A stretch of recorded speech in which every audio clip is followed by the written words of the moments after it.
Estaba en una reunión familiar cuando mi mamá me preguntó, ¿estás emocionada por cumplir 23? A mí se me para todo el cuerpo. Fíjate, en mi familia, en cada generación, hay alguien que muere en su cumpleaños número 23. Primero fue mi bisabuelo, luego la hermana de mi abuela, y después el primo de mi mamá. No es que sea supersticiosa, pero nadie tenía una buena explicación para eso. Unos 3 o 4 meses después, iba caminando al trabajo cuando un coche se subió a la banqueta, justo donde yo había estado parada segundos antes. Esa noche, a las 2 de la mañana, no podía dormir y me puse a buscar en Google la historia de mi familia, y ahí encontré 7 muertes que ocurrieron justo a los 23 años. Fui a visitar a mi tía abuela Helen, la única que seguía viva y recordaba a los mayores. Pero en cuanto mencioné las muertes, se le puso la cara seria. ¿Por qué estás hurgando en esto?, preguntó sin mirarme. Le dije que mi cumpleaños se acercaba, y finalmente se giró, con el rostro pálido. Todos murieron entre las 3 y las 4 de la tarde, susurró. Dejamos de hacer fiestas de cumpleaños por eso. No quiso decir nada más, y cuando llegó el día, les dije a todos que quería estar sola y cerré la puerta con doble llave.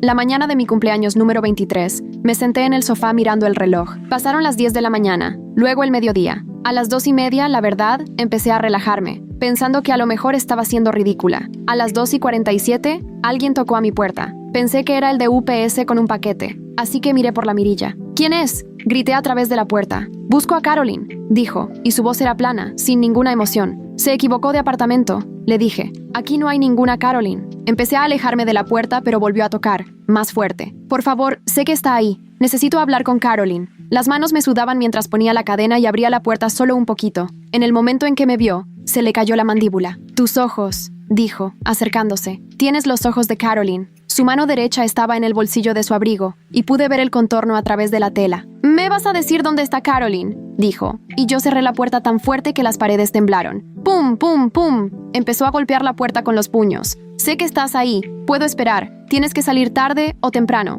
Llamé al 911, apenas pudiendo sostener el teléfono, y les dije que alguien estaba tratando de entrar. Otro golpe y el cerrojo de cadena se arrancó parcialmente del marco. Los tornillos cayeron al suelo. Los golpes continuaron mientras hablaba con la operadora, pero en el momento en que ambos escuchamos sirenas acercándose, se detuvo. Silencio total. Los policías no encontraron nada. No había huellas dactilares en la puerta, y ninguno de mis vecinos vio a nadie en el pasillo. Me miraron como si estuviera teniendo un ataque de nervios. Pasé el resto de mi cumpleaños en ese apartamento, atrancada, sobresaltándome con cada ruido, pero no pasó nada más. Sobreviví. Hasta el día del cumpleaños número 23 de mi hermana. La verdad, pensé que había roto con ese patrón tan feo. Hasta dejé de tomar medicamentos después de eso, pensando que esa era la razón por la que había estado tan paranoica sin motivo. Cuando mi hermana y yo estábamos planeando su fiesta de cumpleaños, le conté mi experiencia y nos reímos de lo loca que me había puesto. Estaba en una reunión cuando mi mamá llamó. Finalmente salí a contestar, y estaba sollozando tan fuerte que no podía entenderla. Mamá, ¿me escuchas? Tu hermana se desmayó en el trabajo. Resultó que tuvo un aneurisma cerebral. La declararon muerta a las 3:23 p.m. en su cumpleaños número 23. En el funeral, ninguno de mis parientes me miraba a los ojos. Mi tía me apartó y me dijo que mi hermana había mencionado recibir correos electrónicos extraños la semana anterior,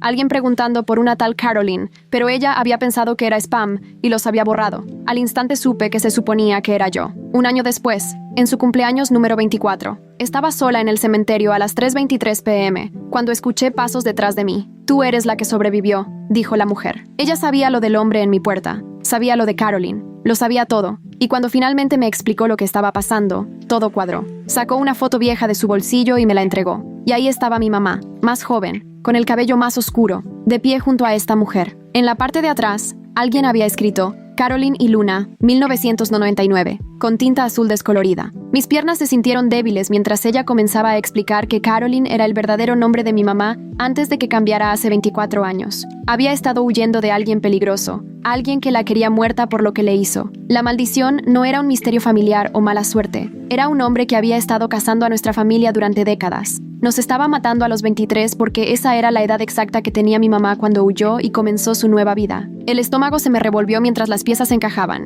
Mi hermana muriendo por algo que sucedió antes de que naciéramos. La mujer se presentó como Luna Carver. Dijo que era la mejor amiga de mi mamá en ese entonces, la que la ayudó a desaparecer. Ayudó a crear todos los documentos falsos. Le encontró un nuevo pueblo para vivir. Le enseñó a convertirse en otra persona por completo. Luna señaló las tumbas a nuestro alrededor y dijo que el hombre en mi puerta en mi cumpleaños probablemente era Seth Robertson. Era un investigador privado, la verdadera amenaza pagada para rastrear a los miembros de la familia que podrían llevar de vuelta a Caroline. Había estado observando a nuestra familia durante años, tratando de protegernos sin rebelarse o llamar más la atención sobre nosotros. Me mostró fotos en su teléfono de un hombre de unos 40 años con cabello gris afuera de mi edificio de apartamentos. Ese era Seth, dijo, y me había estado siguiendo durante semanas antes de mi cumpleaños, aprendiendo mi horario. Salí del cementerio en ese momento y conduje directamente a la casa de mi mamá. Las manos me temblaban tanto que apenas podía agarrar el volante. Todo el camino seguí pensando en mi hermana. ¿Cómo murió por nada? Por el pasado de otra persona. Cuando llegué y toqué la puerta,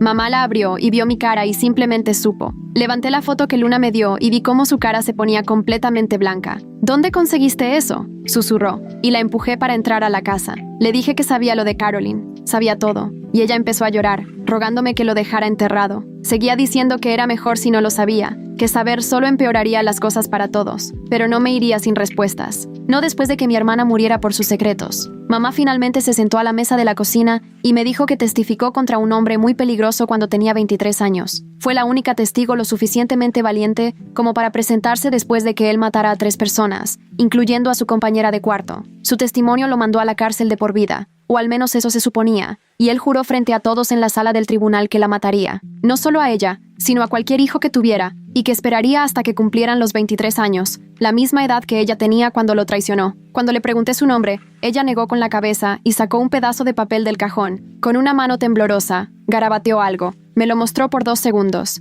y luego lo quemó sobre el lavabo. Dijo que pronunciar su nombre en voz alta podría, de alguna manera, acercarlo, como si tuviera gente escuchando en todas partes. Pensó que cambiarse el nombre y mudarse al otro lado del país sería suficiente para mantenernos a salvo de él. Había sido tan cuidadosa durante tantos años. Nunca publicaba fotos en línea, nunca se unía a redes sociales, siempre pagaba en efectivo. Pero de alguna manera nos encontraron de todos modos, y ahora mi hermana estaba muerta por culpa de eso. De repente entendí por qué Greta y Helen habían estado tan asustadas cuando pregunté sobre las muertes familiares. Ella conocía la verdadera identidad de mamá, sabía lo de Caroline, y eso también la convertía en un blanco. Todos esos parientes que murieron a los 23 años, ellos eran los que sabían la verdad sobre a dónde fue Caroline. Alguien había estado eliminando sistemáticamente a cualquiera que pudiera revelar la nueva identidad y ubicación de mamá a lo largo de los años. Luna llegó a la casa 1 hora después, con una carpeta llena de recortes de periódicos sobre el juicio original. Los titulares eran de 1999 y hablaban de un brutal triple asesinato y la valiente joven que testificó. El hombre contra quien mi mamá testificó había sido condenado por múltiples asesinatos, pero salió por un tecnicismo después de 15 años. Algunas pruebas habían sido mal manejadas y sus abogados, que no eran nada baratos, encontraron la manera de que todo el caso fuera desestimado. Salió de prisión hace 5 años con su fortuna intacta y comenzó su plan de venganza de inmediato. Luna explicó que había estado usando su riqueza para contratar a personas como Seth Robertson para rastrear a todos los conectados con el juicio. Encontrarían a miembros de la familia, los seguirían, aprenderían sobre sus hijos y esperarían el momento perfecto para atacar. Las muertes en nuestra familia no fueron coincidencias ni accidentes. Fueron ataques dirigidos hechos para parecer naturales. El coche que se subió a la banqueta cuando iba caminando al trabajo. El aneurisma cerebral que mató a mi hermana, todo fue planeado. Mamá se desmoronó por completo y admitió que había estado recibiendo mensajes amenazantes desde meses antes de que mi hermana muriera. Correos electrónicos anónimos con fotos antiguas de ella como Caroline, mensajes de texto de números aleatorios diciendo que sabían dónde vivía. Pensó que si los ignoraba y no respondía, se rendirían y pasarían a otra persona. Nunca imaginó que irían tras nosotros, los hijos. Pensó que las amenazas eran solo para asustarla y hacerla huir de nuevo. Pero se equivocó, y ahora mi hermana estaba muerta. Y yo, se suponía, también debía estarlo. Todo mi cuerpo temblaba mientras estaba de pie en la cocina de mamá, mirándola llorar en la mesa. Quería gritarle por guardar este secreto, por no advertirnos, por dejar que mi hermana anduviera por ahí sin saber que estaba en peligro. Mis puños estaban tan apretados que mis uñas se clavaban en mis palmas. Luna debió ver lo enojada que estaba porque se interpuso entre nosotras y puso su mano en mi hombro. Me dijo que advertirnos podría haber empeorado las cosas, que estas personas observan cualquier señal de que sus objetivos saben de ellos. Mamá había ido con un experto en seguridad hace años, quien le dijo que lo mejor era actuar normal, nunca dejar ver que sabía de las amenazas. El experto dijo que si les decía a sus hijos, podríamos entrar en pánico o hacer algo que los alertaría y los haría atacar más rápido. Empujé a Luna y agarré la laptop de mamá del mostrador. Mis dedos volaron por el teclado mientras iniciaba sesión en la cuenta de Facebook de mi hermana usando la contraseña que me había dado hace años. Luna se inclinó sobre mis hombros mientras revisaba sus mensajes de las semanas antes de que muriera. Ahí estaba en sus solicitudes de mensaje. alguien llamado Marcus Henderson, diciendo que estaba investigando nuestro árbol genealógico para un proyecto de genealogía. Mi hermana le había respondido 3 semanas antes de su cumpleaños, enviándole fotos de nuestras reuniones familiares y contándole dónde vivíamos y trabajábamos. La foto de perfil era de un señor mayor cualquiera, pero Luna dijo que probablemente era Seth Robertson usando una cuenta falsa. Sacó su propia laptop y comenzó a mostrarme sitio web tras sitio web, donde nuestra información estaba ahí, lista para que cualquiera la comprara. Los registros de propiedad mostraban la dirección de mamá y cuánto pagó por la casa. El registro de votantes tenía nuestros nombres completos y fechas de nacimiento. Esos sitios de Encuentra a la gente tenían nuestros números de teléfono y direcciones de correo electrónico, e incluso listaban a nuestros parientes. Cada vez que actualizábamos nuestros perfiles de LinkedIn o publicábamos en Instagram, básicamente les estábamos dibujando un mapa directo hacia nosotros. Luna abrió otra carpeta en su computadora y se me revolvió el estómago. Tenía informes médicos de otras 3 familias conectadas con el juicio original. Familias donde jóvenes murieron por hemorragias cerebrales repentinas o insuficiencia orgánica.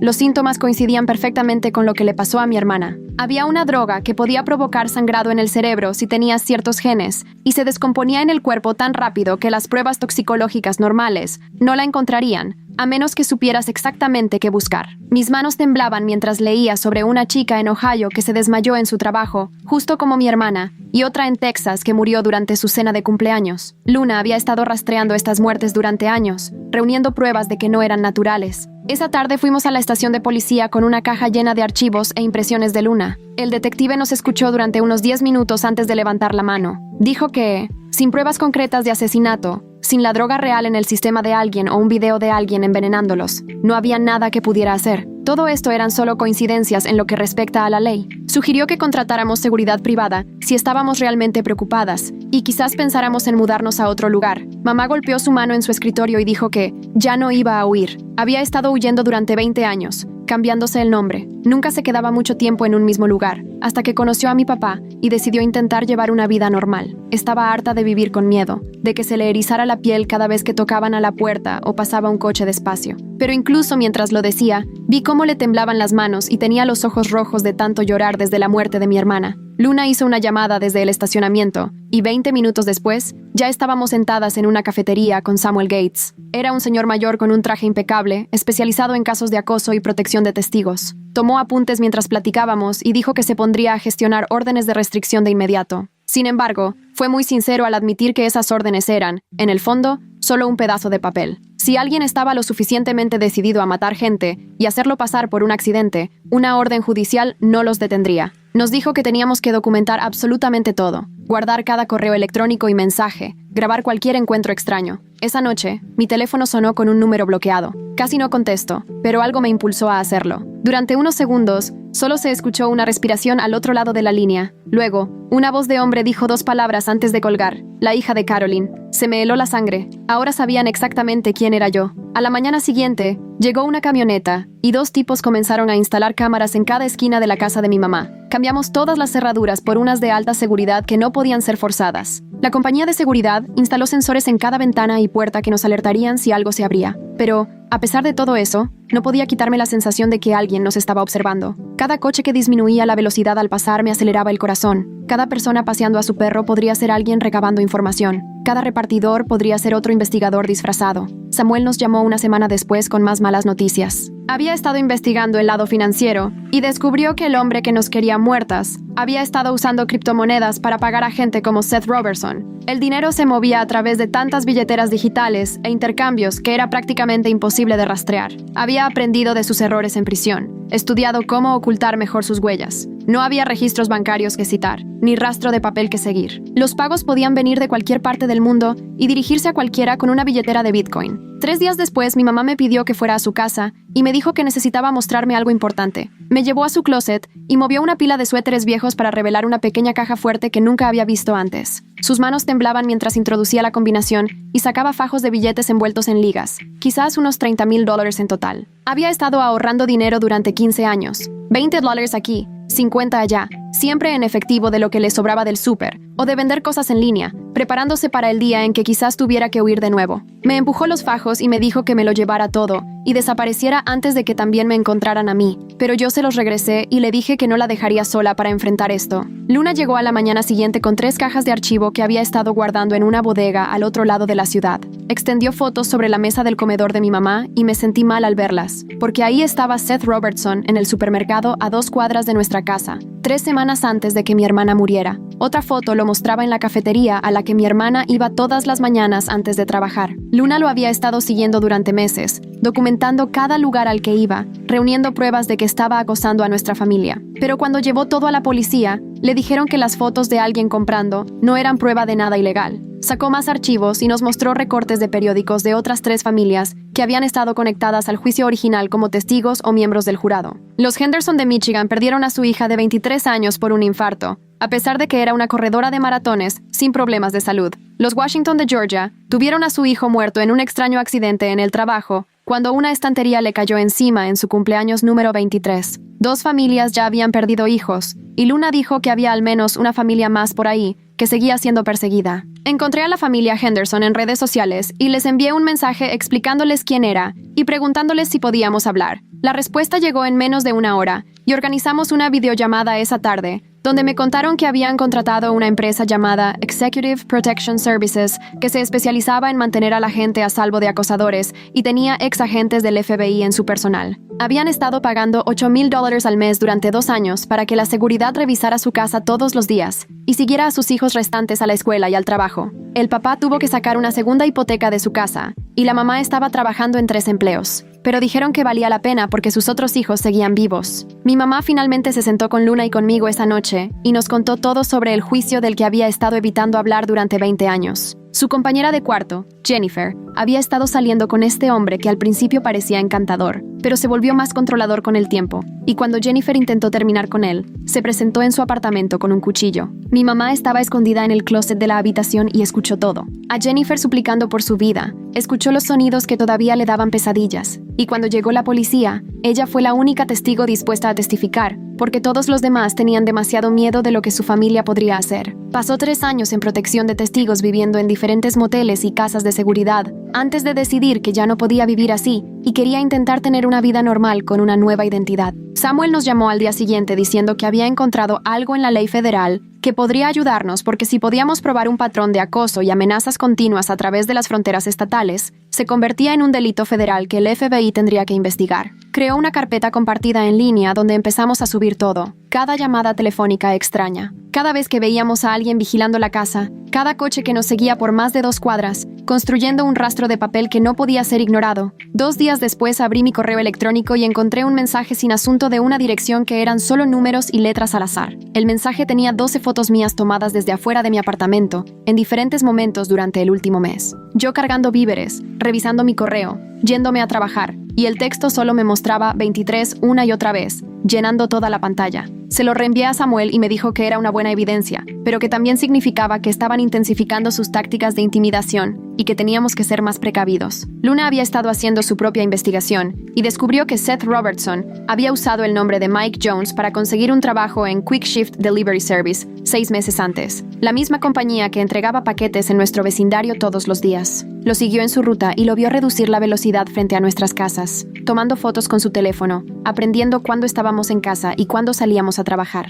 Decidimos confrontarlo a la mañana siguiente, cuando se presentara a su turno en el almacén de entregas. Mi mamá se quedó en el coche mientras Luna y yo nos acercábamos a él mientras cargaba su camioneta y le dijo que sabíamos quién era realmente y qué estaba haciendo. Dejó de cargar cajas y se dio la vuelta con esa sonrisa tranquila en la cara, como si nos hubiera estado esperando. Dijo que no podíamos probar nada y que, incluso si pudiéramos, su empleador era muy paciente y tenía todo el tiempo del mundo para esperar la oportunidad adecuada. Nos advirtió que podíamos cuidarnos las espaldas cada segundo de cada día, pero que eventualmente cometeríamos un error, nos sentiríamos cómodos, nos olvidaríamos de revisar las cerraduras, y ahí es cuando terminarían lo que habían empezado. Luna estaba grabando todo con su teléfono, pero a él no pareció importarle. Simplemente se subió a su camioneta y se fue como si hubiéramos estado discutiendo el clima. Esa noche, alrededor de las 2 de la mañana, escuché un vidrio romperse y salí corriendo para encontrar las ventanas de mi coche destrozadas y una foto tirada en el asiento del conductor. Era una foto de la tumba de mi hermana con flores frescas, flores que yo no había puesto,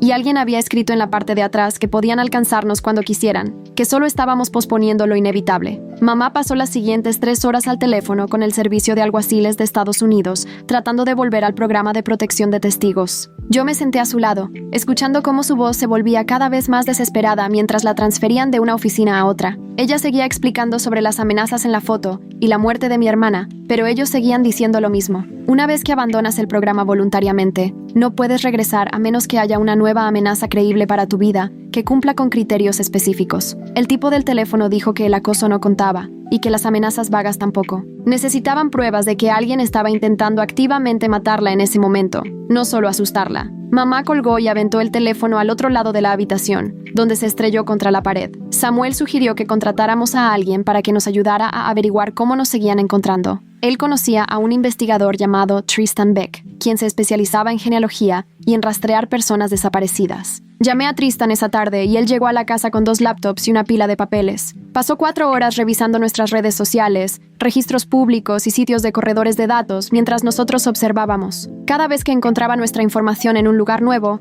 nos señalaba la pantalla y explicaba cómo cualquiera con $50 podía comprar nuestras direcciones, números de teléfono y nombres de familiares. Encontró nuestros datos en 12 filtraciones diferentes de empresas de las que nunca habíamos oído hablar, servicios de monitoreo de crédito, programas de lealtad de supermercados, incluso mi membresía del gimnasio. Todo había sido hackeado y nuestra información vendida en línea. Tristan siguió buscando y encontró algo que lo hizo dejar de teclear. Sacó un gráfico que mostraba a todos los miembros de la familia que habían muerto a los 23 años y comenzó a trazar líneas entre ellos. Cada uno de ellos había estado en la boda de mamá, o en su baby shower, o en algún evento donde habrían escuchado su verdadero nombre. La tía abuela Helen había sido su dama de honor. El primo que murió la había ayudado a mudarse a su primer departamento. No eran miembros de la familia al azar en absoluto. Eran los que sabían sobre Caroline. Samuel nos llamó a la mañana siguiente diciendo que había conseguido que un juez firmara una orden de restricción contra Seth Robertson. La policía fue a entregarla a su departamento, pero el lugar estaba completamente vacío. No solo que se había mudado,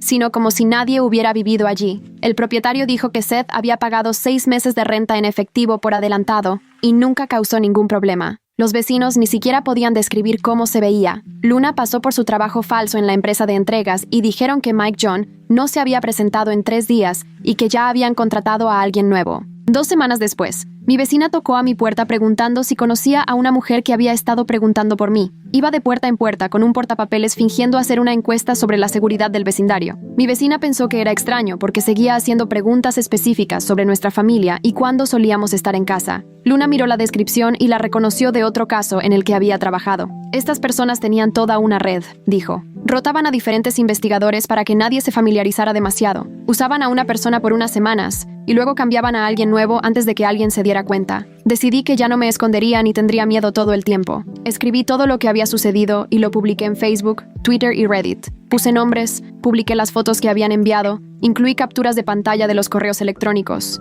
Quería que todos supieran lo que nos estaba pasando. Samuel llamó en una hora diciéndome que lo quitara. Dijo que hacerlo público podría convertirnos en blancos más grandes o inspirar a imitadores que quisieran atención. Pero me negué. Estaba cansada de ser casada en la oscuridad. La publicación comenzó a compartirse y en un día tenía miles de visitas. Mi teléfono no dejaba de sonar con reporteros que querían entrevistarnos. Las estaciones de noticias locales aparecieron en la casa. Mamá se encerró en su habitación y no quiso salir. Ella seguía diciendo que la atención empeoraría todo, pero yo pensé que tal vez estar en el centro de atención nos protegería. Si todos estaban mirando, no podían simplemente hacernos desaparecer. 3 días después de que la historia se volviera viral, recibí una llamada de alguien que decía ser un fiscal federal. Al principio pensé que era otro reportero, pero luego mencionaron detalles que no habían salido en mis publicaciones. Sabían del juicio de hace 20 años y de cómo otras familias estaban siendo atacadas. Llevaban tiempo armando un caso de investigación contra el hombre que quería a mamá muerta, pero les faltaban pruebas. Nuestra situación podría ser justo lo que necesitaban para por fin meterlo a la cárcel. Nos reunimos con el fiscal y 2 agentes del FBI en la oficina de Samuel. Nos mostraron archivos de este tipo que se remontaban a 30 años. Había sido sospechoso de docenas de crímenes, pero nunca habían podido reunir pruebas suficientes. Dijeron que si cooperábamos con su investigación, podrían ofrecernos protección federal. No era una protección de testigos completa, pero tendrían agentes que nos visitarían regularmente y monitorearían nuestras comunicaciones. Aceptamos de inmediato. La protección resultó ser un agente que pasaba por la casa 2 veces al día y llamaba una vez a la semana para asegurarse de que estuviéramos bien. Era mejor que nada, pero aún así no podía dormir. Cada coche que disminuía la velocidad me hacía agarrar el teléfono y cada golpe en la puerta me aceleraba el corazón. Un mes después, recibí un correo electrónico de alguien llamado Kyla Freeman. Decía que era la enfermera que había estado con mi hermana cuando murió. Había estado pensando en ello desde entonces y algo no le cuadraba. Mi hermana le había comentado que se sentía mareada días antes del aneurisma. También le había dicho a Kyla que seguía viendo el mismo coche siguiéndola al trabajo. Kyla dijo que mi hermana parecía asustada,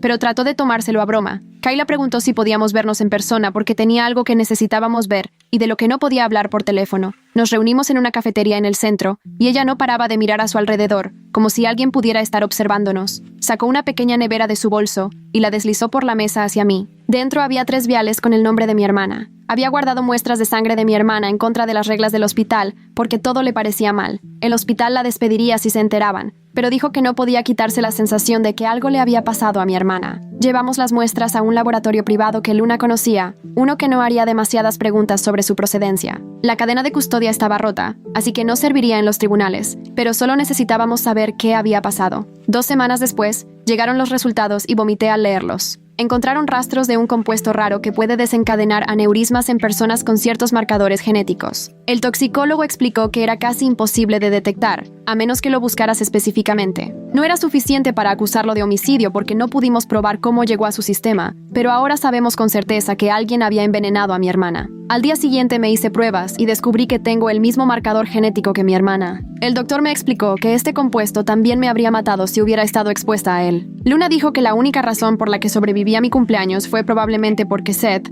no pudo acercarse lo suficiente para drogarme, ya que ese hombre en mi puerta lo había ahuyentado al ser demasiado agresivo. Mi hermana no tuvo tanta suerte porque había estado hablando con él en línea, pensando que era familia. Luna empezó a hacer llamadas y en una semana organizó una reunión con otras personas cuyas familias habían sido blanco del mismo hombre a lo largo de los años. Éramos 12 en esa primera reunión. Todos los sobrevivientes eran familiares de las víctimas. Una mujer había perdido a su hermano 10 años antes por un supuesto ataque al corazón a los 32 años. El padre de otro chico había muerto en un accidente automovilístico que, según el policía, fue una falla mecánica, pero él siempre había sospechado algo más. Empezamos a reunirnos cada semana, compartiendo información y cuidándonos unos a otros. Una de las sobrevivientes, una mujer cuya hija había sido asesinada 5 años antes, nos contó cómo se había defendido. Contrató a un contador forense para investigar las finanzas del hombre y encontró múltiples empresas fantasma que usaba para ocultar dinero. Reportó todo al IRS y logró que varias de sus empresas fueran auditadas.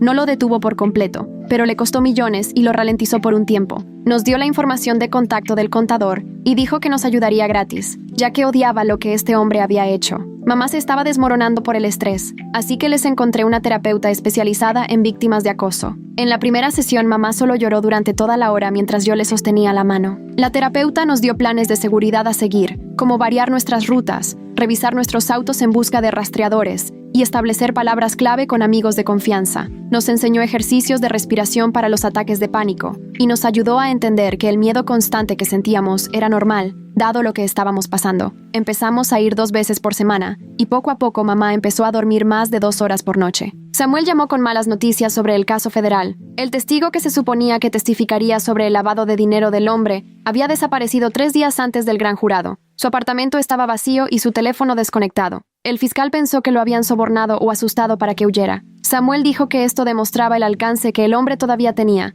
incluso con los federales vigilándolo. Sin ese testigo, el caso Rico era más débil, pero no estaba muerto. Me inscribí en clases de defensa personal en un gimnasio que Luna me recomendó. El instructor era un ex policía que había trabajado en casos de acoso y entendía por qué estaba allí. Aprendí a liberarme de agarres, a distraer para inhabilitar a alguien y a usar objetos cotidianos como armas. También obtuve una licencia para llevar gas pimienta, aunque sabía que no detendría a alguien realmente decidido. Aún así, tenerlo en el bolsillo me hacía sentir menos indefensa cuando tenía que salir de casa. A través del grupo de apoyo, descubrimos que el antiguo encargado de protección de testigos de mamá se había jubilado en Florida hace 5 años. Uno de los otros miembros conocía a alguien que conocía a alguien y consiguió su número. Cuando lo llamamos, él recordó a mamá de inmediato y dijo que siempre se había preocupado por ella después de que dejó el programa. No podía ayudarnos oficialmente ya que estaba jubilado, pero accedió a reunirse con nosotros de forma extraoficial. Volamos a Florida y nos reunimos con él en un bar de playa donde nadie nos reconocería. Se veía mayor, pero sus ojos seguían siendo agudos y escaneaban constantemente la habitación. Nos contaron que el programa ya había catalogado el caso de mi mamá como de alto riesgo desde entonces, pero ella insistió en irse una vez que el hombre fue a prisión.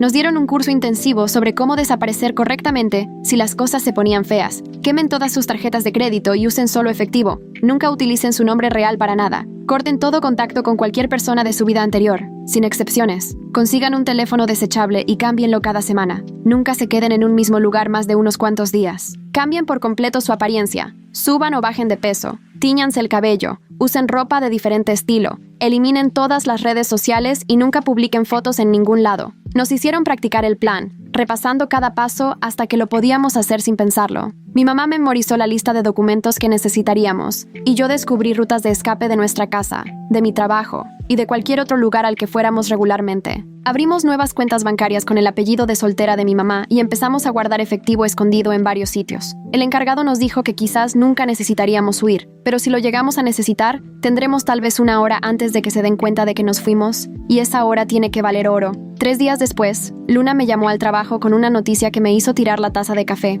Seth Robertson había sido arrestado en Nevada por cargos de drogas después de que una parada de tráfico encontrara metanfetaminas en su coche. Los policías le tomaron las huellas y encontraron órdenes de arresto en otros 3 estados por fraude y agresión. Luna me dijo que saldría bajo fianza, pero que tardaría al menos una semana en procesarse todo. Manejé directamente a casa de mi mamá y la encontré empacando cajas en la sala. Ella ya había decidido que deberíamos vivir juntas por seguridad y estaba empacando mi antigua habitación para hacer espacio para mis cosas. Ese fin de semana me mudé de nuevo a casa con 2 maletas y mi laptop. Pasamos los siguientes 3 días convirtiendo la casa en una fortaleza. Mi mamá ya había pedido cámaras de seguridad en línea y llegaron en unas cajas enormes. Pasé horas perforando agujeros y tendiendo cables mientras mi mamá programaba el sistema en su computadora. Colocamos cámaras en cada esquina de la casa, apuntando a la entrada del patio trasero y a ambos patios laterales. La cámara del timbre podía ver a cualquiera que subiera los escalones de la entrada. Reemplazamos todas las cerraduras normales de las puertas con cerrojos pesados que, según el cerrajero, requerirían herramientas de verdad para romper. Las ventanas obtuvieron unas cerraduras especiales que impedían que se abrieran más de 10 centímetros. Mi mamá quería poner rejas en las ventanas, pero la convencí de que era demasiado.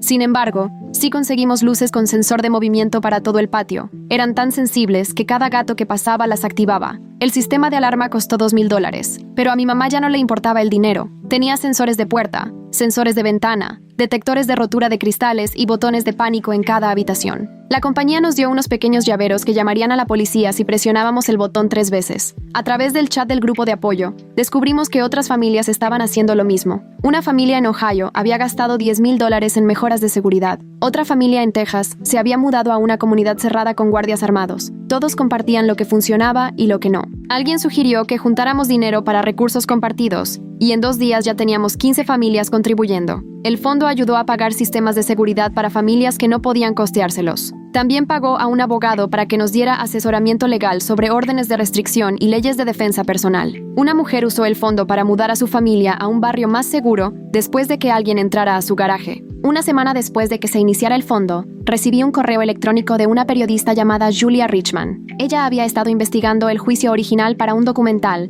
y encontró algunos patrones inquietantes. Quería reunirse en persona, pero solo en un lugar público. Nos encontramos en una concurrida cafetería en el centro, donde me mostró una carpeta llena de certificados de defunción. 7 personas que debían testificar en el juicio original habían muerto antes de poder subir al estrado. 3 accidentes automovilísticos, 2 suicidios, un ahogamiento y un asesinato sin resolver. Las fechas estaban distribuidas en 2 años, pero Julia las había conectado todas al caso. Tenía informes policiales que mostraban que los investigadores tenían preguntas sobre cada una de las muertes, pero no podían probar nada. Un testigo había llamado a la policía la noche anterior a su muerte, diciendo que alguien lo estaba siguiendo. Otro había dejado una nota diciendo que tenía miedo, pero no decía de qué. Julia había estado rastreando a los familiares de los testigos fallecidos y 3 de ellos le dijeron que sus parientes habían mencionado recibir amenazas. Me mostró fotocopias de cartas viejas, el papel amarillento por la edad, todas con el mismo mensaje sobre guardar silencio. Samuel se emocionó cuando le conté sobre la investigación de Julia. Dijo que podría ayudar a establecer un patrón de comportamiento para nuestra demanda civil. En 2 días,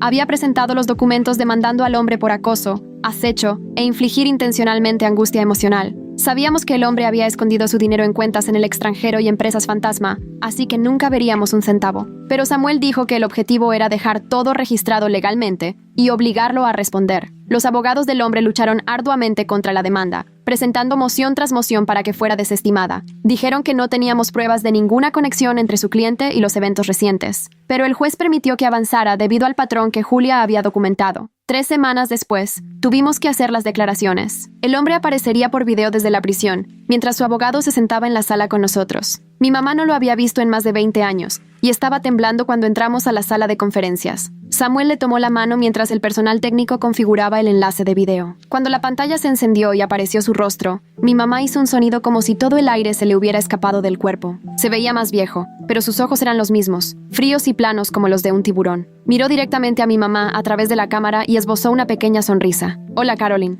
dijo, y mi mamá comenzó a llorar. El abogado objetó, pero el daño ya estaba hecho. Mi mamá no podía dejar de temblar y tuvo que salir de la habitación 2 veces para vomitar. Pero cuando regresó por tercera vez, algo había cambiado. Su rostro se endureció y sus manos se mantuvieron firmes. Miró directamente a la pantalla y dijo, «Ya no tengo miedo». La declaración duró 4 horas. Su abogado intentaba confundirnos, pero mamá respondió cada pregunta con una claridad impresionante, describiendo las amenazas de hace décadas y el miedo con el que había vivido. Cuando todo terminó, mamá le dijo a Samuel que quería hacer público el asunto. Estaba harta de esconderse y deseaba que el mundo se enterara de lo que ese hombre había hecho. Julia estaba encantada cuando aceptamos participar en su investigación. Ya había entrevistado a otras 6 familias y tenía montañas de documentos. Pasamos 3 días en la oficina de Julia revisando todo, escaneando fotos y papeles viejos. Mamá grabó 8 horas de entrevistas, contando la historia completa desde cero. El artículo de Julia salió 2 semanas después en la primera plana del periódico dominical. El titular decía, «Décadas de muerte, cómo la venganza de un hombre destrozó a múltiples familias». Incluía fotos de todas las víctimas, cronologías que mostraban los patrones y citas de 15 familias diferentes. La versión en línea ofrecía documentos y clips de audio.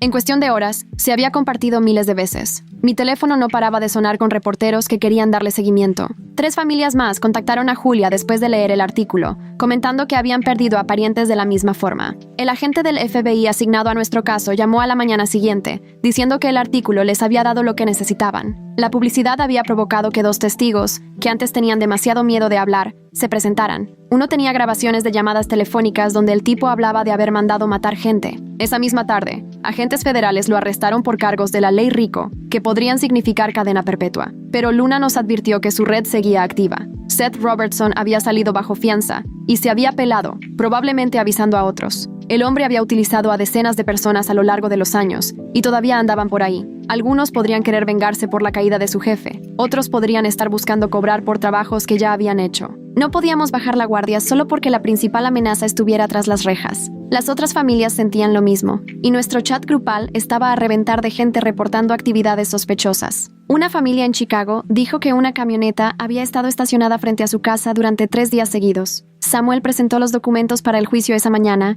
y nos dijo que tendríamos que testificar en 6 meses. Las manos de mamá temblaron al firmar los formularios de testigos, pero siguió escribiendo a pesar de todo. Las reuniones del grupo de apoyo se mudaron de mi sala a un centro comunitario cuando 40 familias más se nos unieron después del artículo del periódico. Imprimimos volantes con señales de advertencia para estar atentos y los repartimos en cada reunión. Luna nos ayudó a solicitar el estatus de organización sin fines de lucro para poder obtener fondos y ayudar a las familias con los costos de seguridad. Volví a mi trabajo de oficina, pero estacionaba en diferentes lugares todos los días y subía las escaleras en lugar del elevador. Mis compañeros de trabajo pensaron que estaba paranoica cuando revisaba debajo de mi coche antes de subir, pero a mí me valía. Mamá conoció a alguien llamado Jerome en el grupo de apoyo, cuya esposa había sido asesinada por su acosador hacía 5 años. Empezaron a tomar café después de las reuniones, y la vi sonreír de verdad por primera vez desde que mi hermana falleció. El fiscal federal llamaba cada semana con actualizaciones y dijo que tenían suficientes pruebas para encerrarlo de por vida. Pasaron 3 meses con todos nosotros manteniéndonos al tanto diariamente y compartiendo cualquier cosa rara que notábamos. Mamá y Jerome iban a cenar 2 veces por semana e incluso ella lo dejó venir a nuestras reuniones de verificación de seguridad. La fecha del juicio se pospuso 2 veces porque sus abogados no paraban de presentar mociones, pero Samuel dijo que eso era lo normal. Instalé 3 cámaras más en la casa de mamá y le enseñé a usar el gas pimienta como se debe. Nuestra organización creció a 200 familias y creamos un sitio web con recursos y contactos de emergencia. Las noticias locales hicieron un reportaje de seguimiento mostrando cómo estábamos echándole la mano a la gente y las donaciones comenzaron a llegar a raudales. Mamá me dijo que Jerome la hacía sentir segura de nuevo y me alegró que encontrara a alguien que entendiera por lo que habíamos pasado. El juicio por fin comenzó y nos sentamos en la sala del tribunal, viendo cómo lo traían con grilletes. Mamá me agarró la mano cuando él nos miró, pero esta vez ella no bajó la vista. Yo testifiqué durante 3 horas sobre mi cumpleaños y lo que le pasó a mi hermana. Mamá testificó al día siguiente y les contó todo sobre ser Caroline y haber estado huyendo durante 20 años. El jurado tardó 2 días en regresar con veredictos de culpabilidad en todos los cargos. Cuando el juez leyó cadena perpetua sin libertad condicional, el hombre miró fijamente a mamá y articuló Caroline, pero ella solo le devolvió la mirada sin inmutarse. Organizamos un memorial para mi hermana en lo que habría sido su cumpleaños número 25. Toda la familia vino esta vez y por fin les contamos a todos la verdad sobre la maldición y lo que realmente pasó. Mis tías y tíos lloraron al escuchar cómo murió mi hermana y por qué lo habíamos mantenido en secreto. Plantamos un árbol en el parque con una placa que tenía su nombre y la fecha. A Seth lo arrestaron 2 semanas después del juicio por intentar intimidar a otro testigo. Lo metieron en la misma cárcel que a su jefe mientras esperaba su propio juicio. El guardia lo encontró ahorcado en su celda 3 días después con una sábana alrededor del cuello. Luna dijo que probablemente alguien lo mató para que no hablara sobre la red, pero la policía lo catalogó como suicidio. Otra persona de la red fue detenida en Texas tratando de amenazar a una de las otras familias. Nuestro grupo de apoyo siguió reuniéndose cada semana y más gente se unía a medida que se corría la voz. Mamá se mudó con Jerome después de 6 meses y vendió la casa que tenía tantos malos recuerdos. La ayudé a empacar la habitación de mi hermana y donamos su ropa a la caridad. Nos quedamos con sus joyas y fotos, pero nos deshicimos de todo lo demás que dolía demasiado ver. Mi trabajo me permitió trabajar desde casa 3 días a la semana, así que no tuve que preocuparme tanto por mi traslado. Todavía revisaba los espejos y miraba por encima del hombro, pero el miedo ya no era tan intenso. Mamá y Jerome se comprometieron en el primer aniversario del fin del juicio. La vida no era normal, y nunca lo sería, pero estábamos construyendo algo mejor con lo que quedaba. Mi mamá y yo hablábamos todos los días y, una vez al mes, íbamos juntas a terapia. Creamos una beca a nombre de mi hermana para estudiantes de enfermería, ya que era lo que ella quería hacer. La organización ayudó a 50 familias a conseguir órdenes de restricción y las conectó con empresas de seguridad. Arrestaron a otras 3 personas de su red cuando intentaron cobrar viejos trabajos. Salí con alguien por unos meses, pero la verdad es que no pude manejar la ansiedad de meter a alguien nuevo en este relajo. Mi mamá lo entendió perfecto y me dijo que no había prisa, que no tenía que avanzar más rápido de lo que me sintiera lista. Visitábamos la tumba de mi hermana cada mes y le contábamos cómo nos iba y qué había de nuevo en nuestras vidas. El miedo siempre estaría ahí, pero aprendimos a vivir con él en vez de dejar que lo controlara todo. Mi mamá sonreía más ahora, e incluso se reía de los chistes malísimos de Jerome de vez en cuando. Estábamos más unidas que nunca, conectadas por haber sobrevivido y por la promesa de seguir viviendo por mi hermana. Y pues ya, eso es todo. Nada del otro mundo, solo la historia tal cual pasó.